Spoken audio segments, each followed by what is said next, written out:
Hello दोस्तों, कैसे हो दोस्तों। हम पढ़ रहे हैं 12th क्लास की केमिस्ट्री सब्जेक्ट। दोस्तों आज हम एक नया चैप्टर स्टार्ट करने जा रहे हैं। चैप्टर का नाम है तत्वों के निष्कर्षण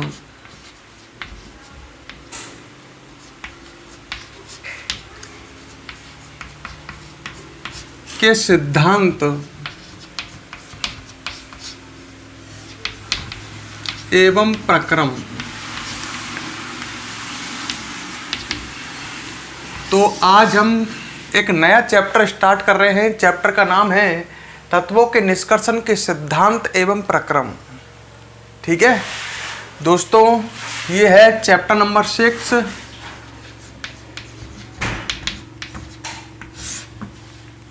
ट्वेल्थ क्लास की केमिस्ट्री का 6th चैप्टर है, छठा चैप्टर है। अच्छा, इस चैप्टर के मार्क्स 2 नंबर, मतलब एग्जाम में इस चैप्टर से 2 नंबर के क्वेश्चन दोस्तों आपसे पूछे जाते हैं। चैप्टर जो है इसको ढंग से पढ़ना, क्योंकि ये चैप्टर भले ही हमें लगता है कि 2 नंबर का है तो लड़के इसे हल्के में ले लेते हैं, पर 2 नंबर बहुत ही महत्व रखते हैं। और इस चैप्टर से जो क्वेश्चन पूछे जाते हैं दोस्तों, उनमें गलत होने की संभावना रहती है।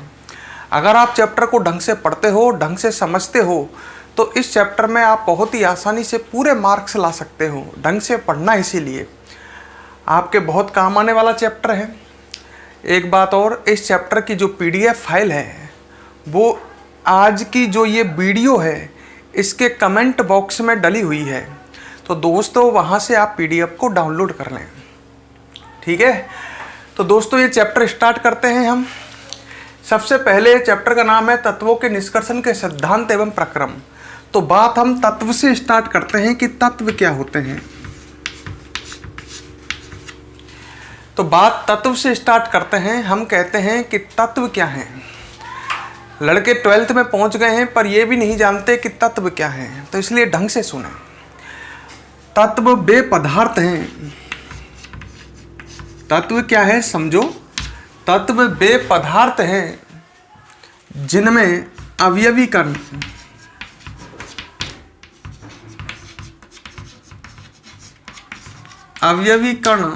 परमाणु। तत्व ऐसे पदार्थ हैं जिनमें अवयवी कण परमाणु या ऐसे अणु होते हैं जो समान परमाणुओं से बने होते हैं, या ऐसे अणु होते हैं। तत्व वे पदार्थ हैं जिनमें अवयवी कण परमाणु या ऐसे अणु होते हैं जो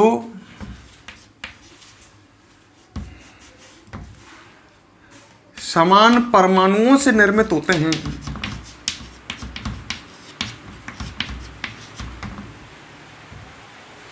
जो समान परमाणुओं से निर्मित होते हैं, बने होते हैं।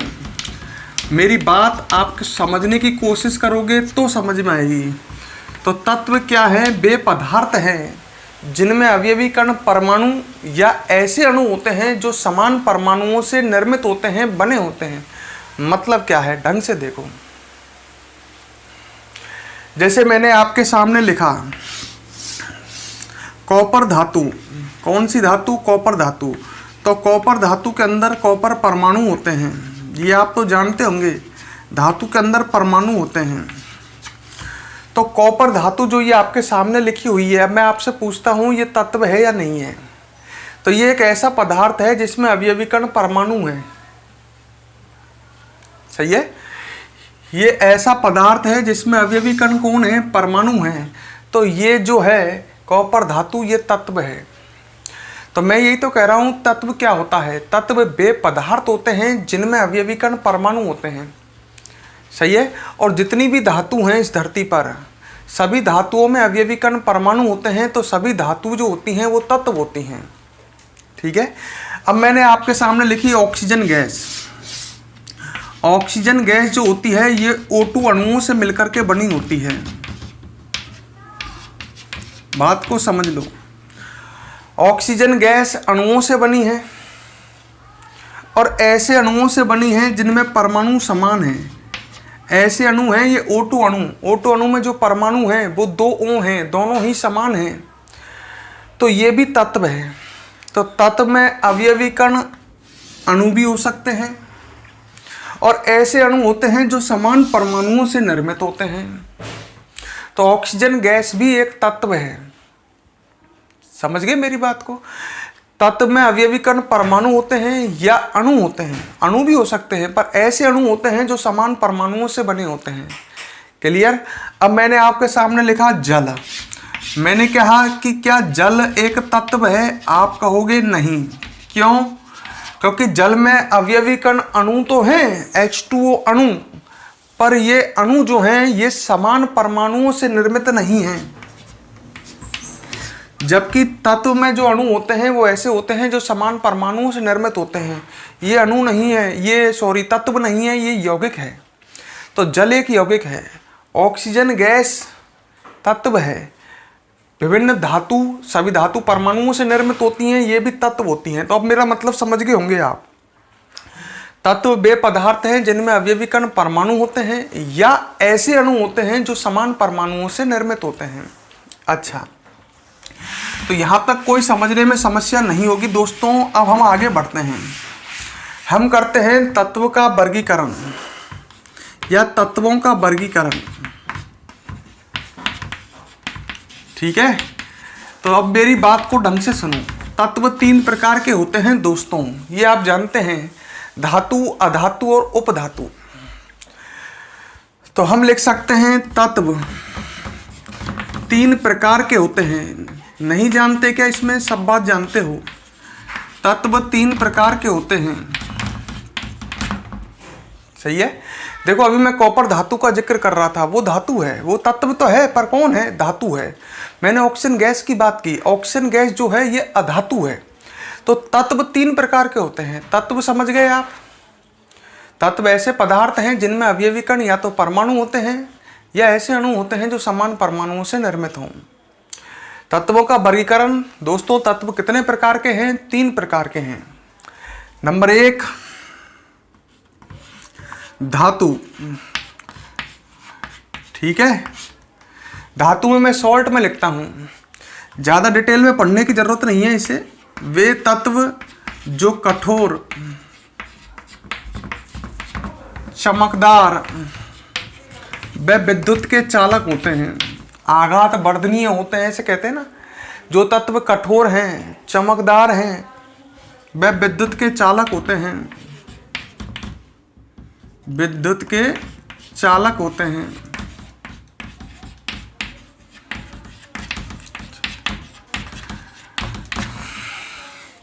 तो धातु वे तत्व हैं जो कठोर, चमकदार व विद्युत चालक होते हैं, विद्युत के चालक होते हैं। इसके एग्जाम्पल दें तो हम विभिन्न धातु लिख सकते हैं, जैसे कॉपर। समझ गए? जितनी भी धातु हैं, सोडियम, जितनी भी धातु होती हैं कठोर होती हैं, चमकदार होती हैं, विद्युत के चालक होती हैं। तो सभी धातुएं इसके एग्जाम्पल हो जाएंगी। नंबर 2 अधातु। बात को सुनना दोस्तों, अधातु उल्टा, वे तत्व जो भंगुर, भंगुर मतलब आसानी से टूट जाते हैं। ठीक है? कठोर नहीं, भंगुर। चमकहीन, उल्टा कर दो, मतलब इनमें चमक नहीं होगी। वे विद्युत कुचालक होते हैं, विद्युत के चालक नहीं, विद्युत के कुचालक, कुचालक होते हैं, अधातु कहलाते हैं। इसके उदाहरण दें तो अपन जैसे ऑक्सीजन गैस, समझ गए मेरी बात? नाइट्रोजन गैस, ऑक्सीजन गैस अधातु है। तत्व तो है ही, ये आपको समझ आई दिया मैंने। पर ये तत्व कौन सा है? धातु या अधातु? अधातु। ऑक्सीजन गैस, नाइट्रोजन गैस, उत्कृष्ट गैस आदि इसके एग्जाम्पल हो जाएंगे। तो जो विभिन्न गैस हैं वे सभी अधातु हैं। ऑक्सीजन गैस, नाइट्रोजन गैस, उत्कृष्ट gas, helium, neon, organ, krypton, chlorine gas, fluorine gas. समझ गए आप? और नंबर 3 उपधातु, उपधातु में धातु और अधातु दोनों के गुण होते हैं। ठीक है, तो हम कह सकते हैं मतलब इनमें कुछ गुण धातुओं के तो कुछ गुण अधातुओं के। मतलब कठोर है तो चमकदार नहीं है, कठोर है तो चमकहीन है। समझ गए ना? मतलब वे तत्व जिनमें धातु व अधातु दोनों के गुण होते हैं। समझ जाओ मेरी बात। वे तत्व जिनमें धातु व अधातु दोनों के गुण होते हैं, दोनों के गुण होते हैं। मतलब कुछ गुण धातुओं के और कुछ गुण अधातुओं के। एग्जाम्पल दें तो बोरॉन, शॉर्ट में लिख रहा हूं, बोरॉन, सिलिकॉन, जर्मेनियम आदि। सही है? बोरॉन, सिलिकॉन, जर्मेनियम, बिस्मथ, ये जो है ये अधातु उपधातु हैं। इनमें धातु अधातु दोनों के गुण हैं। तीनों याद रख लेना, बोरॉन, सिलिकॉन में जर्मेनियम। तो अपन ने अब तक क्या पढ़ा? सबसे पहले मैंने तत्व के बारे में बताया। तत्व वे पदार्थ हैं जिनमें अवयवीकरण परमाणु या ऐसे अणु होते हैं जो समान परमाणुओं से निर्मित होते हैं। और तत्व फिर मैंने 3 तरह के बताए आपको। सबसे पहले धातु, कठोर, चमकदार और विद्युत के चालक। सभी धातु इसके एग्जाम्पल हो गई। फिर मैंने कहा अधातु, ये भंगुर, चमकहीन व विद्युत के कुचालक होते हैं। ठीक है, विभिन्न गैसें, सल्फर, फास्फोरस आदि भी अधातु ही है। ठीक है, जरूरी नहीं है गैस ही हो, ठोस भी हो सकता है, भंगुर ठोस। उपधातु वे तत्व जो धातु और धातु दोनों के गुण रखते हैं, जैसे सिलिकॉन है, बोरॉन है, जर्मेनियम आदि है। फटाफट वीडियो को पॉज करके यहाँ तक कंप्लीट इसे नोट करो, चैप्टर का नाम वगैरह डाल के इसे यहाँ तक कंप्लीट कर लो। करो फटाफट, पॉज करो वीडियो को और नोट करो यहाँ तक। कर लिया? अब दोस्तों हम आगे बढ़ते हैं। हम पढ़ते हैं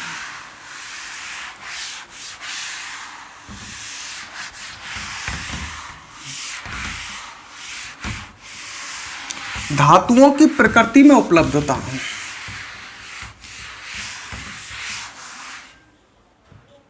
ठीक है, चैप्टर में आगे बढ़े हम पढ़ेंगे धातुओं की प्रकृति में उपलब्धता।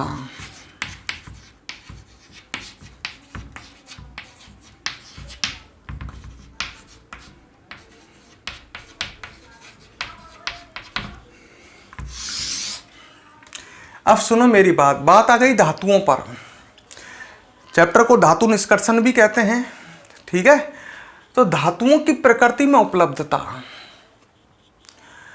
धातुओं की प्रकृति में उपलब्धता की बात करें तो धातुएं प्रकृति में 2 अवस्थाओं में पाई जाती हैं। सुनो पहले, धातुएं प्रकृति में 2 अवस्थाओं में पाई जाती हैं। नंबर 1 तो मिलती हैं मुक्त अवस्था में और एक मिलती हैं संयुक्त अवस्था में। मैंने क्या कहा दोस्तों? धातुएं प्रकृति में 2 अवस्थाओं में पाई जाती हैं, एक तो मुक्त अवस्था में और एक संयुक्त अवस्था में। समझने पर ध्यान दो। मुक्त अवस्था में मतलब बिना कोई यौगिक बनाए डायरेक्ट मिलती हैं। जो धातुएं कम क्रियाशील हैं, कम क्रियाशील धातु, जैसे मैं बात करूं Au की, Pt की। Au मतलब गोल्ड, Pt मतलब प्लेटिनम। वैद्युत रासायनिक श्रेणी आपको दोस्तों याद आ रही होगी। वैद्युत रासायनिक श्रेणी में नीचे आता था छापा। प्लेटिनम और Au धातु नीचे थी। तो ये धातुएं बहुत कम क्रियाशील होती हैं। जब ये धातुएं कम क्रियाशील होती हैं तो ये अन्य तत्वों से क्रिया करके यौगिक नहीं बनाती हैं। जो धातुएं कम क्रियाशील हैं, ये Pt और Au, ये धातुएं बहुत कम क्रियाशील हैं, तो ये अन्य तत्वों से क्रिया नहीं करती। जैसे Pt ऑक्सीजन गैस से, ऑक्सीजन तत्व से क्रिया नहीं करती। समझ गए मेरे बात को? Pt नाइट्रोजन से क्रिया नहीं करती, जल से क्रिया, अन्य तत्व या यौगिकों से क्रिया नहीं करती हैं। तो जो धातुएं कम क्रियाशील हैं वो अन्य पदार्थों से क्रिया नहीं करती हैं। जब अन्य पदार्थों से क्रिया नहीं करेंगी तो ये यौगिक नहीं बनाएंगी। ठीक है, मेरी बात सुन लो। जब कोई तत्व अन्य तत्व से क्रिया करता है या अन्य यौगिक से क्रिया करता है तो यौगिक बनाता है। अब ये धातु जो है कम क्रियाशील धातु हैं पीटी और एयू। ये अन्य तत्वों से या यौगिकों से क्रिया ही नहीं करती, जल से क्रिया नहीं करती, नमी से, ऑक्सीजन से, समझ गए। तो ये धातु जो है ये मुक्त अवस्था में मिलेंगी, फ्री स्टेज।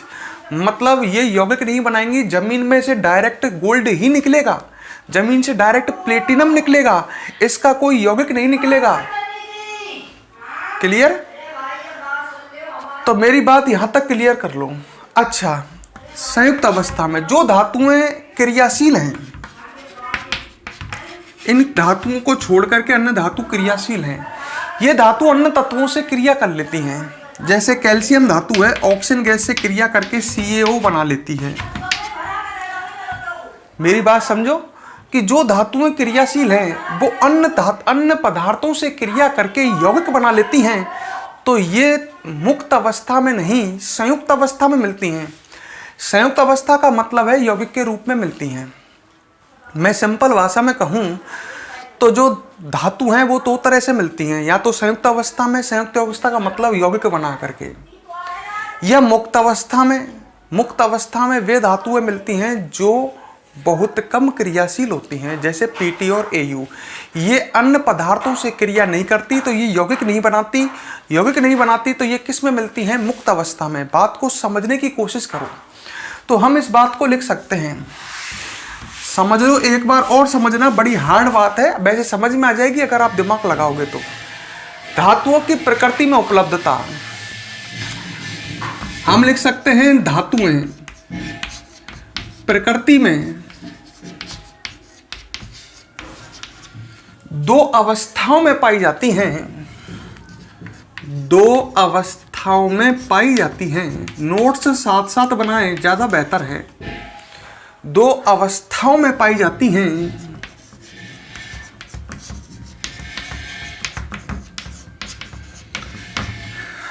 नंबर 1 मुक्त अवस्था में, नंबर 1 मुक्त अवस्था में इन फ्री स्टेज,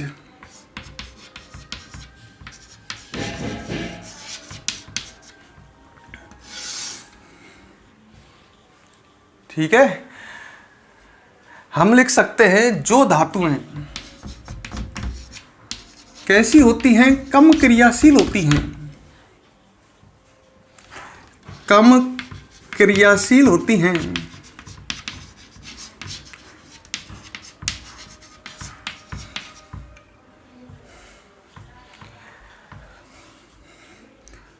कैसी अवस्था में पाई जाती है? मुक्त अवस्था में पाई जाती हैं।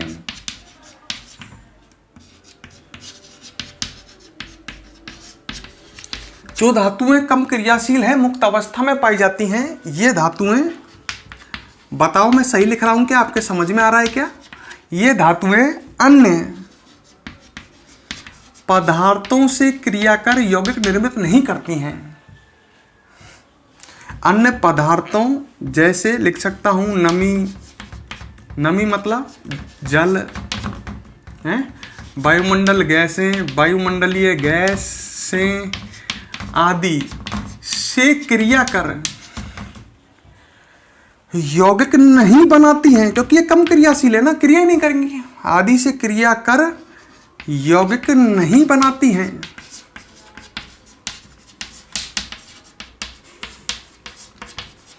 और जब यौगिक नहीं बनाएंगी तो कौन सी अवस्था में मिलेंगी? मुक्त अवस्था में। धरती से डायरेक्ट निकलेंगी बिना यौगिक बनाए। ऐसी धातुओं के उदाहरण लिख सकते हो आप। उदाहरण एक तो याद रखना पीटी और एयू, ये दोनों ऐसी धातु हैं जो मुक्त अवस्था में मिलती हैं, धरती से डायरेक्ट निकलती हैं, यौगिक ये नहीं बनाती हैं। क्लियर? और नंबर 2 लिख सकते हैं संयुक्त अवस्था में। इनके अलावा जितनी भी धातु हैं, दोनों के अलावा सब यौगिकों के रूप में मिलती हैं, संयुक्त अवस्था में मिलती हैं। संयुक्त अवस्था में हम लिख सकते हैं in combined stage, combined stage, ठीक है। हम लिख सकते हैं क्रियाशील धातुएं,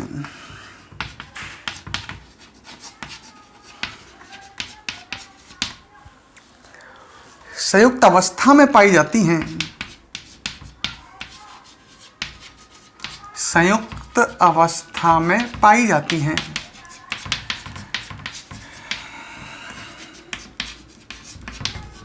हम लिख सकते हैं ये धातुएं अन्य पदार्थों से क्रिया कर यौगिक निर्माण कर लेती हैं। अन्य पदार्थों से क्रिया कर क्या बना लेती हैं? यौगिक। यौगिक निर्माण कर लेती हैं। तो ये जब यौगिक बना लेती हैं तो ये यौगिकों के रूप में मिलेंगी हमें। मुक्त भाई जो धातुएं क्रियाशील है वे अन्य पदार्थों से क्रिया करके यौगिक बना लेती हैं, तो वे मुक्त अवस्था में नहीं यौगिक के रूप में मिलेंगी, मतलब संयुक्त अवस्था में मिलेंगी। क्लियर? तो ऐसा करो, वीडियो को पॉज करके यहां तक दोस्तों फटाफट नोट करो।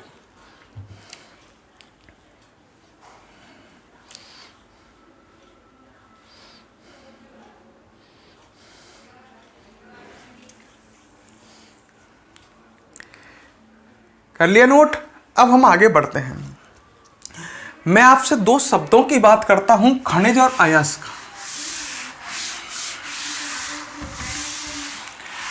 बात आती है कि साहब खनिज क्या होता है और अयस्क क्या होता है। ठीक है, तो सबसे पहले हम बात करते हैं खनिज। खनिज क्या होता है?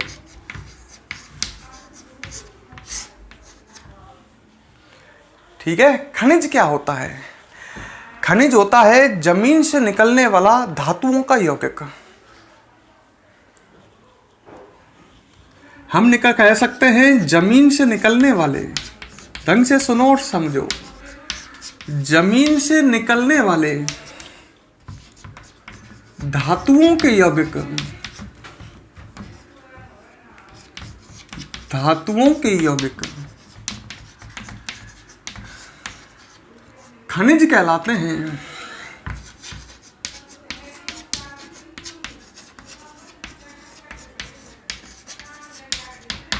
ठीक है, मतलब मेरी बात समझो, कोई धातु का यौगिक है और जमीन से निकला तो उस धातु के यौगिक को हम क्या बोलेंगे? खनिज। तो खनिज जमीन से निकलने वाले धातुओं के यौगिक हैं। कौन से धातुओं के यौगिक? जो मुक्त अवस्था में मिलती हैं, जैसे संयुक्त अवस्था में मिलती हैं, जो संयुक्त अवस्था में मिलती हैं। समझ गए भाई? मुक्त अवस्था में मिलने वाली धातु तो यौगिक ही नहीं बनाती। तो एक तरह से हम कह सकते हैं कि जो धातुएं संयुक्त अवस्था में मिलती हैं उन धातुओं के जमीन से निकलने वाले यौगिक क्या कहलाते हैं? खनिज कहलाते हैं। ठीक है, अब मान लो जैसे ये कोई यौगिक है कैल्शियम का, मान लो ये कैल्शियम कार्बोनेट है, कैल्शियम का यौगिक है। ठीक है, कैल्शियम धातु है उसका यौगिक, और ये जमीन से निकला तो ये यौगिक क्या कहलाएगा? खनिज कहलाएगा। तो जमीन से निकलने वाले धातुओं के यौगिक खनिज कहलाते हैं। क्लियर कर लेना। एक शब्द और आता है, एक शब्द और आता है अयस्क।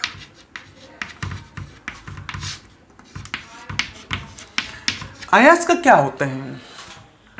देखो मेरी बात को सुनो। देखो मान लो मैंने लिखा CaO, CaCO3 और CaOH का होल ट्वाइस। समझना, ये तीनों कैल्शियम के यौगिक हैं। ये कैल्शियम ऑक्साइड, ये कैल्शियम कार्बोनेट और ये कैल्शियम हाइड्रोक्साइड, और ये तीनों ही जमीन से निकले, तो ये तीनों ही खनिज हैं, कैल्शियम के खनिज हैं। जमीन से निकले तो ये तीनों ही कैल्शियम धातु के यौगिक हैं और जमीन से निकले ये तीनों ही खनिज हैं। अब मेरी बात को समझने की कोशिश करना। कैल्शियम धातु की प्राप्ति मान लो इससे आसानी से पड़ती है, मतलब कैल्शियम कार्बोनेट से हम कैल्शियम धातु आसानी से प्राप्त कर सकते हैं। खर्चा कम आता है, लागत कम आती है। सही है। और CaO से कैल्शियम प्राप्त करने में खर्चा ज़्यादा आता है, मेहनत ज़्यादा लगती है, समय अधिक खर्च होता है। इससे भी यही हाल है। कैल्शियम हाइड्रोक्साइड से कैल्शियम धातु प्राप्त करने में भी खर्चा, लागत, समय आदि की बहुत अधिक हानि होती है, बहुत ज़्यादा आता है। और इससे आराम से मिल रही है कैल्शियम धातु, खर्चा भी कम आ रहा है। तो ये अयस्क है कैल्शियम का। मतलब अयस्क क्या है? वह खनिज है, तीनों ही खनिज हैं। वह खनिज है अयस्क जिससे आसानी से और कम लागत से धातु प्राप्त की जाती है। जैसे 3 खनिज हैं, जिस खनिज से आप आसानी से और कम लागत से, लागत मतलब कम खर्चे से धातु प्राप्त करते हैं, वह खनिज कहलाएगा अयस्क। सही है? तो आप मेरी बात को समझने की कोशिश करो। ये तीनों हैं कैल्शियम के खनिज, पर इससे कैल्शियम धातु आसानी से प्राप्त होती है, तो ये खनिज क्या बन जाएगा? अयस्क। तो हम कह सकते हैं अयस्क क्या होते हैं, समझने की कोशिश करो, अपना माइंड लगाओ। हम कह सकते हैं वे खनिज जिनसे आसानी से व कम लागत से, लागत मतलब खर्चा से धातु प्राप्त की जाती है, धातु प्राप्त की जाती है, कोमा अयस्क कहलाते हैं। समझ गए? मतलब जिस खनिज से आप आसानी से और कम लागत से धातु प्राप्त कर लोगे, वो खनिज क्या कहलाएगा? अयस्क। एक बात बताओ, क्या प्रत्येक खनिज अयस्क है? नहीं। केवल ध्यान करो, 3 लिख रहे थे, CaO, CaCO3, CaOH का होल ट्वाइस। खनिज प्रत्येक अयस्क कौन है? केवल एक ही था। अब मैं कह रहा हूं प्रत्येक खनिज अयस्क नहीं होता। बताओ, मैं सोच के बताओ सही लिखा है क्या? प्रत्येक खनिज अयस्क नहीं होता। सही बात है साहब, 3 खनिज बताए आपने कैल्शियम पे, अयस्क तो एक ही था। तो प्रत्येक खनिज अयस्क नहीं होता, जबकि प्रत्येक अयस्क खनिज होता है। अब बात भी सही है। अरे अयस्क जो होता है वो खनिज ही तो होता है, प्रत्येक अयस्क खनिज होता है। सही है? तो ये दोनों बातें आप लिख सकते हो, खनिज के बारे में भी, अयस्क के बारे में। डेफिनेशन पेपर में पूछी जा सकती है, नोट करा।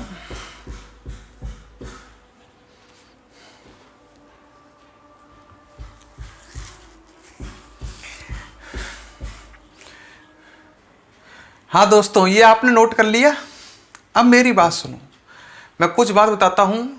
इस धरती पर, पृथ्वी पर सर्वाधिक मिलने वाली धातु कौन सी है? आपसे कोई पूछ ले तो धरती पर सर्वाधिक मिलने वाली धातु है, ढंग से सुनना, एल्यूमिनियम। ठीक है? तो मेरी बात को आगे ढंग से याद रखें, जो बात मैं बता रहा हूं। मैं लिख रहा हूं धातु और इसकी प्रतिशतता। इधर एक एक बात को कोई पूछ ले, पेपर में आ जाए। नंबर 1 एल्यूमिनियम धातु। ठीक है?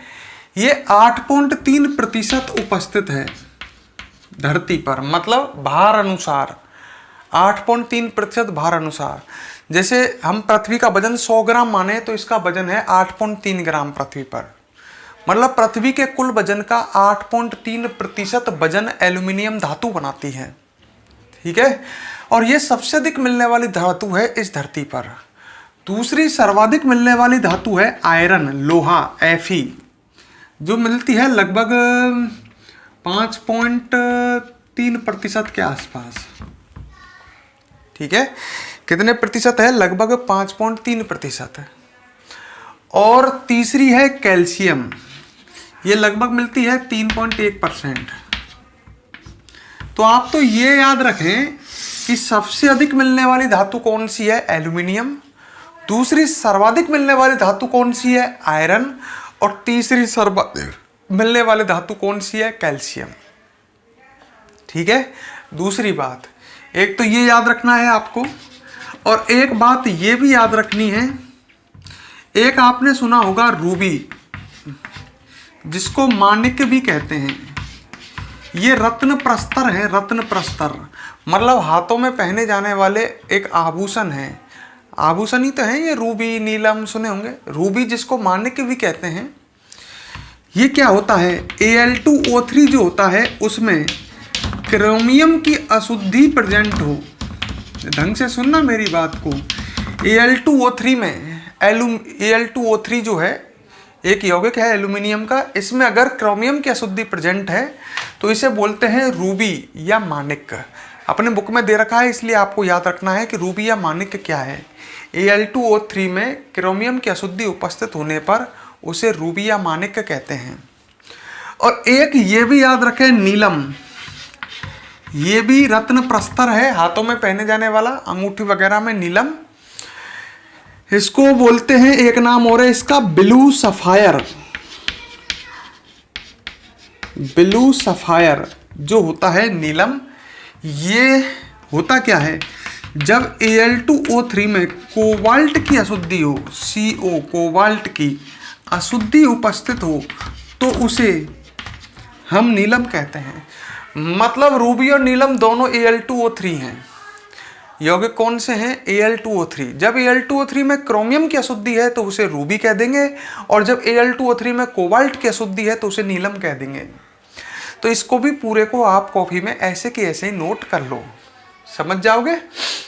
सर्वाधिक मिलने वाली धातु कौन सी है? एल्यूमिनियम। दूसरी सर्वाधिक मिलने वाली धातु आयरन। तीसरी सर्वाधिक मिलने वाली धातु कैल्शियम। फटाफट पोज करके नोट करें, फिर आगे बढ़ते हैं हम। हाँ दोस्तों, अब बात करते हैं कुछ महत्वपूर्ण धातुओं के अयस्क।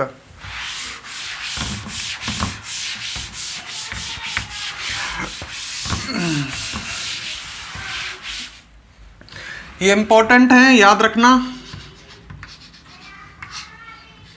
कुछ महत्वपूर्ण धातुओं के अयस्क।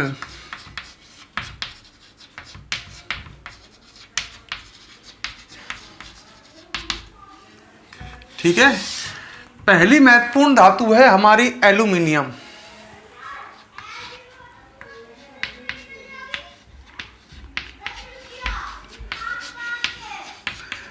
ठीक है, तो कुछ महत्वपूर्ण धातु चार हैं अपनी। एल्यूमिनियम है, आयरन है, कॉपर है और जिंक है। एल्यूमिनियम, आयरन, कॉपर और जिंक, इन चारों धातुओं के अयस्क देखेंगे। अयस्क क्या हैं? जमीन से निकलने वाले वे खनिज हैं जिनसे आसानी से व कम लागत से धातु प्राप्त की जाती है। एल्यूमिनियम, अब मैं इधर को अयस्क लिख रहा हूं, आपको याद रखने हैं। ठीक है, तो इधर अयस्क लिखे जा रहे हैं। एल्यूमिनियम का एक अयस्क है बॉक्साइट, जिसका फॉर्मूला होता है, कोष्टक में लिखा जा रहा है Al2O3.2H2O। ये फॉर्मूले सहित याद होने चाहिए। पेपर में क्वेश्चन आता है एल्यूमिनियम धातु के दो अयस्क लिखिए व उनके रासायनिक सूत्र लिखिए, तो हमें याद होने चाहिए। बॉक्साइट आपके याद हो गया, क्या फॉर्मूला है? Al2O3.2H2O। दूसरा याद रख लो, डायस्पार, जिसका फॉर्मूला है Al2O3.H2O। और तीसरा है कोरंडम, जिसको एल्यूमिना भी कहते हैं,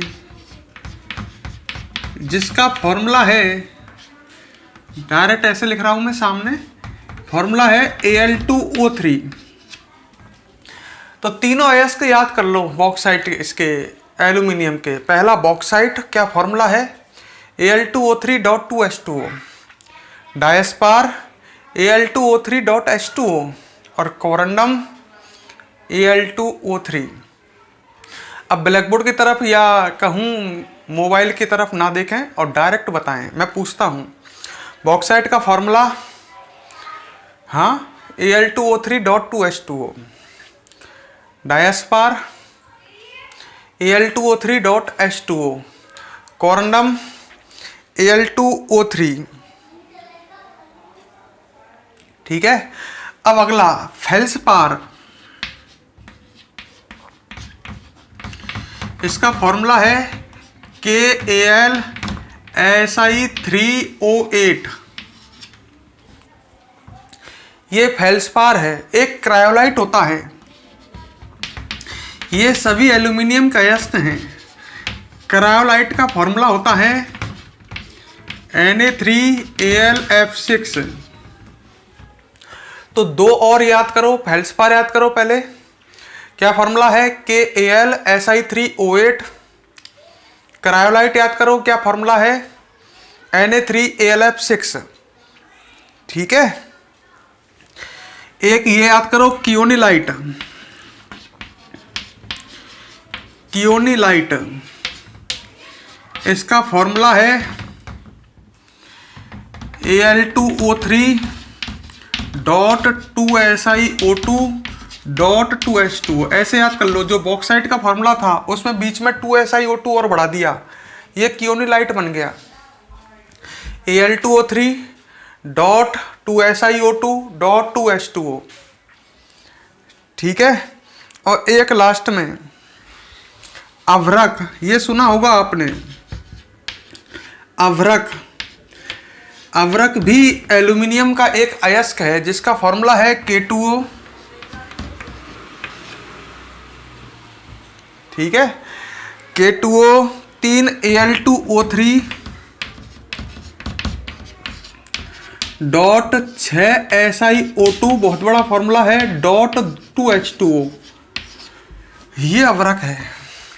तो आपको बॉक्साइट के, ये सॉरी एल्यूमिनियम के ये सभी जो अयस्क लिखे हुए हैं ये सभी आपको याद करने हैं। मेरे साथ याद करो, पहले शुरू के तीनों को, बॉक्साइट, डायस्पार और कोरंडम। ये आपके तीनों आसानी से याद हो गए होंगे। बॉक्साइट का फॉर्मूला Al2O3.2H2O, संग संग बोलो। डायस्पार का Al2O3.H2O और कोरंडम या एल्यूमिना का Al2O3। ये तीनों याद हो गए। उसके बाद फेल्सपार पे आ जाओ, इन दोनों को एक साथ याद करो। फेल्सपार का फॉर्मूला है, बताओ क्या है? KAlSi3O8। क्या फॉर्मूला है? KAlSi3O8। और क्रायोलाइट का Na3Al(F6). Na3Al(F6) सभी एल्यूमिनियम के अयस्क हैं। कियोनीलाइट, तो आप बॉक्साइट याद करो, Al2O3.2H2O, बीच में 2SiO2 और जोड़ दो। अभ्रक, बड़ा खतरनाक बड़ा सा फॉर्मूला इसका, K2O.6 3Al2O3.6SiO2.2H2O। K2O.3Al2O3.6SiO2.2H2O। तो अब मैं आपसे पूछता हूं, आप बताना, बिना ब्लैक बोर्ड पर देख करके याद करने की कोशिश करो। सबसे पहले बताओ मुझे बॉक्साइट, क्या फॉर्मूला है बॉक्साइट का? बताओ बताओ, बॉक्साइट का formula Al2O3.2H2O। डायस्पार Al2O3.H2O। Corundum Al2O3। तीन याद हो गए। अब फेल्सपार KAlSi3O8। KAlSi3O8। फेल्सपार के बाद अगला कौन सा है? Cryolite Na3Al(F6). Na3Al(F6). अब अगला कौन सा है? कियोनीलाइट। याद करो, Al2O3.2SiO2.2H2O। और लास्ट में है अभ्रक, K2O.3Al2O3.6SiO2.2H2O। याद हो गए। अब हम बढ़ते हैं, इसे वीडियो को पॉज करके एक बार इन सबको लिख लो। ये इधर धातु लिखी हुई है, इधर इसके अयस्क लिखे हुए हैं। अब हम बात करते हैं अगली महत्वपूर्ण धातु, आयरन की। अब इधर हम आयरन के अयस्क लिखेंगे। जिसने नहीं लिखे हैं अब भी पॉज करके नोट कर लेना इन्हें। अब हम आते हैं आयरन पर।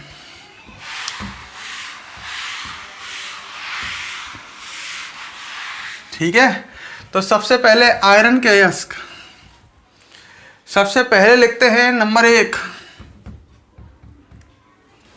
याद कर रहे हो ना? संग की संग याद ही नहीं कर रहे, कर रहे हो? चलो तो भाई, आयरन के अयस्क की बात करते हैं।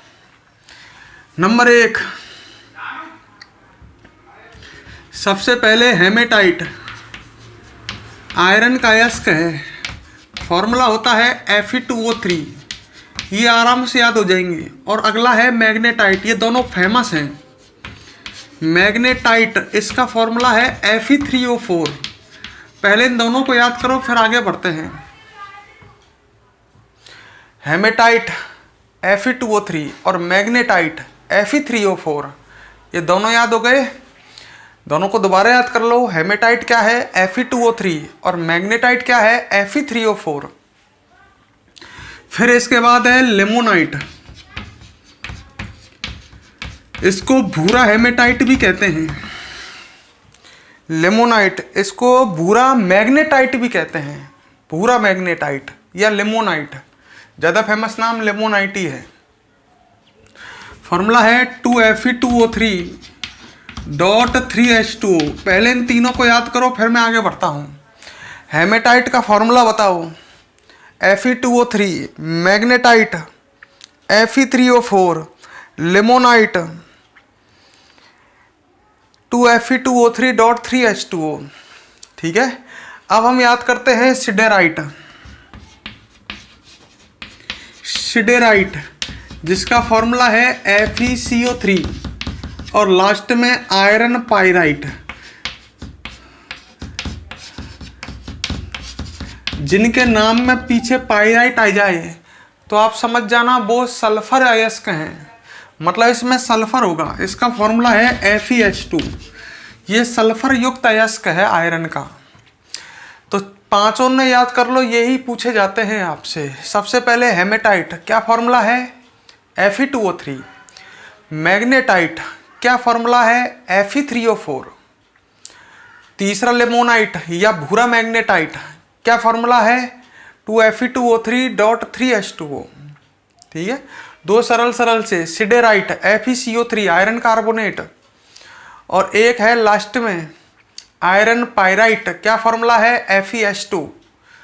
दोबारा याद करो, दोबारा बताओ बिना टीपे, मुझे डायरेक्ट बताओ। सबसे पहले पूछता हूँ हेमेटाइट, बोलो Fe2O3, magnetite Fe3O4, limonite 2Fe2O3.3H2O, iron pyrite, सुन ले पहले, आयरन पाइराइट FeH2 और सिडेराइट FeCO3। तो ये हो गए आयरन के अयस्क। वीडियो पॉज करके नोट करें फटाफट, पॉज करो नोट करो।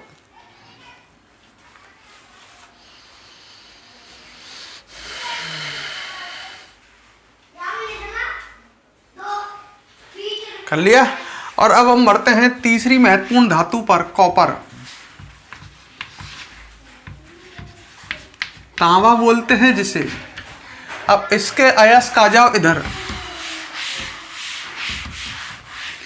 कॉपर का अयस्क सबसे फेमस कॉपर पाइराइट। आपको पीछे पाइराइट लग जाए तो पता ही है ये एक सल्फर अयस्क है। इसका फॉर्मूला है CuFeH2। कॉपर पाइराइट कॉपर का और आयरन का दोनों का ही अयस्क है, कॉपर पाइराइट CuFeH2। अगला है copper glance. Copper glance formula है Cu2S। ठीक है, कॉपर ग्लांस क्या फॉर्मूला है Cu2S। अगला है क्यूप्राइट, फॉर्मूला है Cu2O। पहले तीनों को याद करो। कॉपर पाइराइट क्या फॉर्मूला है CuFeH2, याद तो करने ही पड़ेंगे भाई। कॉपर ग्लांस क्या फॉर्मूला है Cu2S, क्यूप्राइट Cu2O। ठीक है, मैलाकाइट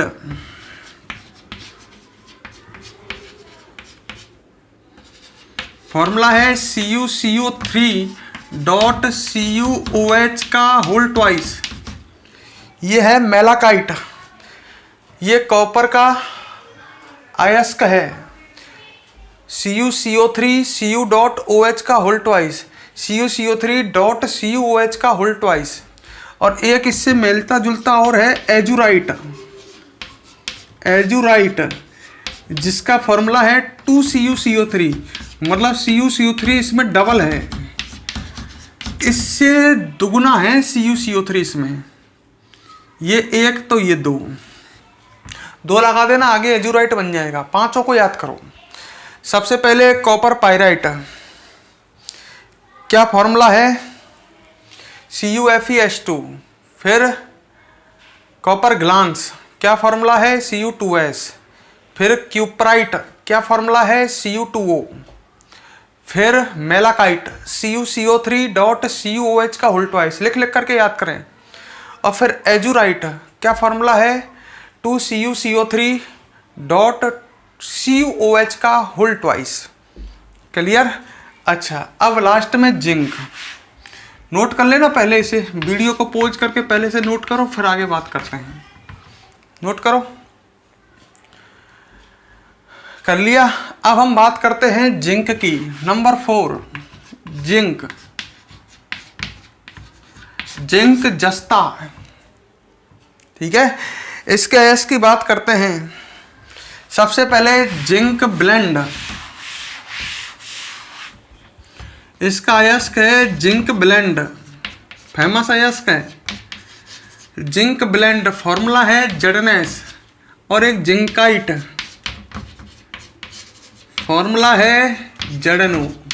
क्यूपराइट था Cu2O और जिंकाइट है ZnO, ठीक है। अगला है कैलामाइन, फॉर्मूला है ZnCO3। तीनों को याद करो, zinc blende ZnS, zincite ZnO और कैलामाइन ZnCO3। और एक है फ्रैंकलिनाइट, बुक में मिस्टेक है इसके फॉर्मूले में। फ्रैंकलिनाइट फॉर्मूला है Fe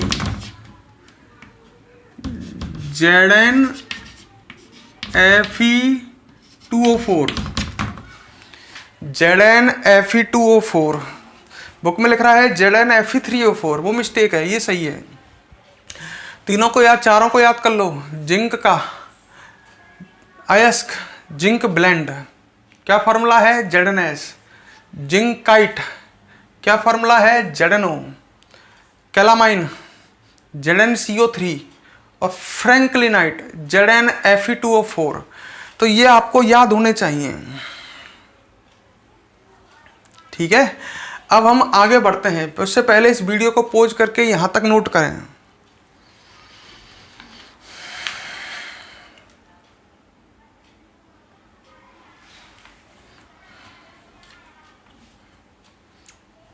कर लिया? अब हम आगे बढ़ते हैं। हमारा नेक्स्ट टॉपिक है धातु कर्म या धातु निष्कर्षण। यहां से मेनली चैप्टर तो यहां से स्टार्ट होता है। धातु कर्म या धातु निष्कर्षण किसे कहते हैं? एक बात बताओ, जमीन से अयस्क निकला, अयस्क एक खनिजी तो है, कहाँ से निकला? जमीन से। तो अयस्क से क्या प्राप्त करते हैं? धातु।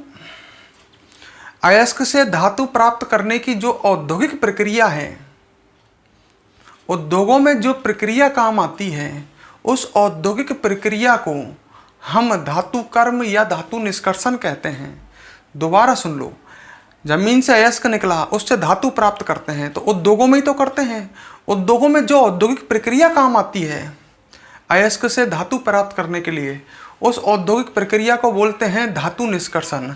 तो हम कह सकते हैं अयस्क से धातु प्राप्त करने की औद्योगिक प्रक्रिया, अयस्क से धातु प्राप्त करने की औद्योगिक प्रक्रिया धातु कर्म या धातु निष्कर्षण कहलाती है।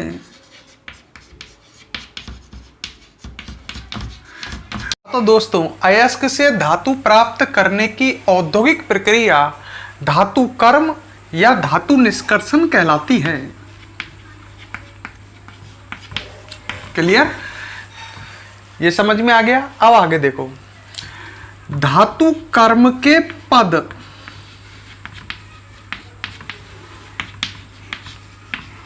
धातु कर्म आप समझ गए, अयस्क से धातु प्राप्त करते हैं और अयस्क से धातु प्राप्त करने की जो औद्योगिक प्रक्रिया है वो धातु कर्म कहलाती है। धातु कर्म जो है 4 पदों में संपन्न होता है।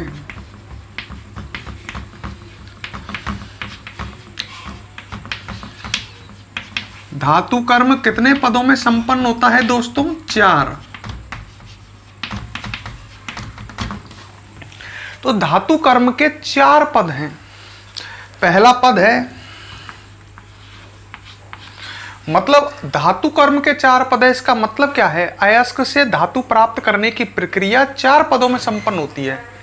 भाई जमीन से अयस्क निकला, उससे धातु प्राप्त करने की जो औद्योगिक प्रक्रिया है वो 4 पदों में संपन्न होती है। पहला पद होता है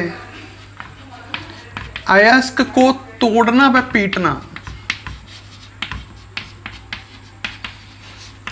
या इस पद को चूर्णीकरण भी कहते हैं।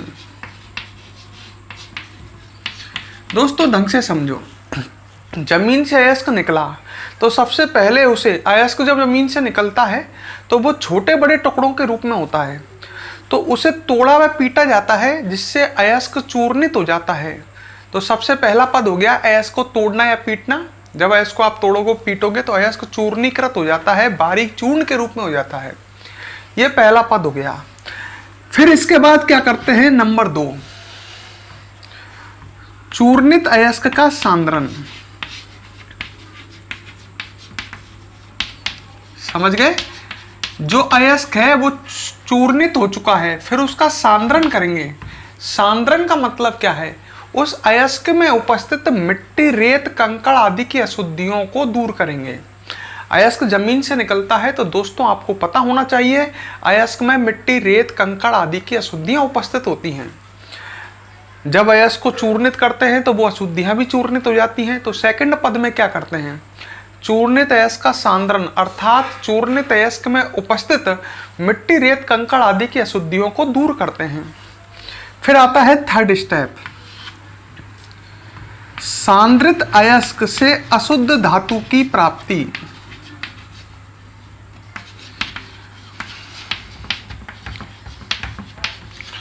अशुद्ध धातु की प्राप्ति,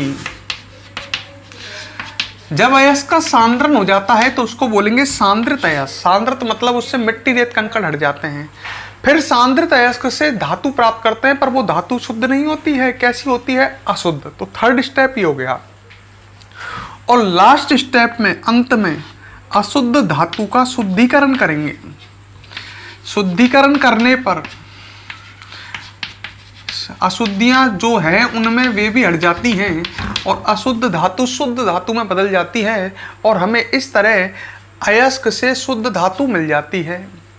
तो अयस्क से शुद्ध धातु हमें 4 पदों में मिली, इन्हें याद कर लो।